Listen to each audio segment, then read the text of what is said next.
Bonjour, bienvenue dans ma série de tutoriels. Donc, pour commencer, vous dupliquez le calque 2 fois. C'est-à-dire, vous faites low frequency and high frequency, haute fréquence et basse fréquence. Donc, on va aller high. Donc, une fois fait ça, vous venez sur le calque high, vous masquez et vous revenez sur le calque low. Vous allez dans filtre, vous cherchez flow gaussien. Flou gaussien. Ici, vous définissez le flou que vous voulez avoir sur votre image. C'est-à-dire, ce flou-là définit en fait la séparation de la fréquence. Donc, moi, vu que moi, j'aime vraiment les retouches un peu plus naturelles, donc je mets mon rayon de flou gaussien à 7. Ensuite, je viens réactiver le height, le calque height. Puis, je vais dans image. Je cherche image. Je vais dans image. Je vais dans appliquer une image. Appliquer une image. Je vais dans appliquer une image et ensuite calque. Je le mets sur là-haut. Je mets le calque sur là-haut. Ensuite, le mode de fusion. Je le mets sur l'opération. Je le mets sur soustraction. Soustraction. Puis l'échelle, je le mets à 2. Je mets l'échelle à 2.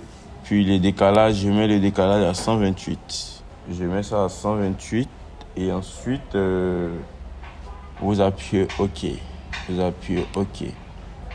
Une fois que c'est fait, vous venez changer le mode de fusion pour mettre sur lumière linéaire.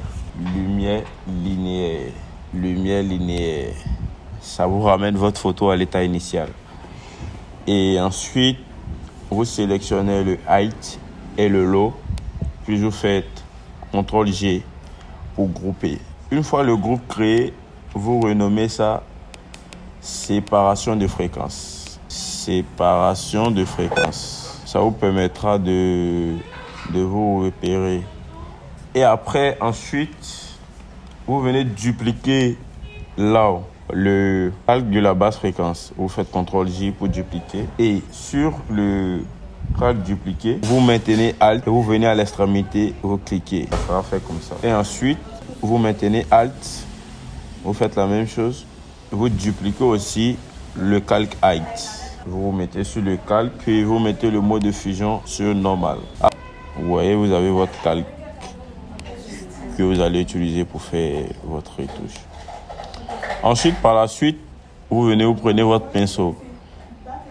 Vous prenez le pinceau mélangeur et vous désactivez le calque height. Et là, mais n'oubliez pas, vous commencez votre séparation des fréquences. Vous mélangez selon les tons du visage. Ne mélangez pas les tons.